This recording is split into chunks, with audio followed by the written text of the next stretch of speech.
parazitoloq deyə bir ixtisas var. Yəni belə bir ixtisas yoxdur ümumiyyətlə. Qurd xəstəliklərindən terapevt məşğul ola bilər, pediatrlar məşğul ola bilər, qastrentoloqlar məşğul ola bilərlər, infeksionistlər də məşğul ola bilərlər. Yəni xüsusi bir qurd xəstəlikləri deyilən, qurd həkimi deyilən bir həkim yoxdur. Belə bir həkimlər var ki, uşağın böyüyü, nə bilim, saçın tökülür qurddandır, başın ağrıyır qurddandır, gözün görmür. Bəlkə də onda da deyirlər qurddandır. İştahı yoxdur, 100% qurddandır. Dişini uşaq qıcıyırsa mütləq qurdu var. Və çox təəssüflər olsun ki, bunu da qanda yoxlayırlar. Çox yanlış olaraq. Buna toxunmaq istəyirəm.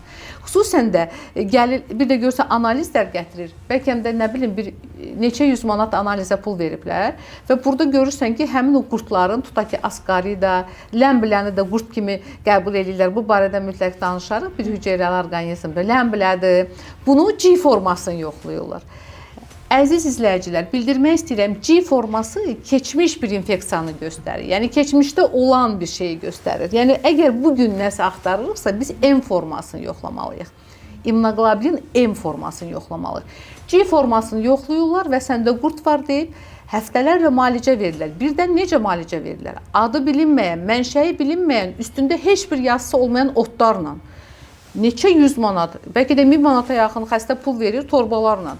Bu otu bugün iç, bunu 2 dəfə iç, bunu 3 dəfə iç.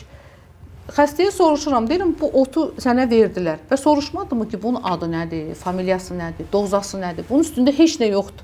Mən nə bilim, siz mənə nə ot vermişsiniz, heç olmasa bunu tələb eləyin.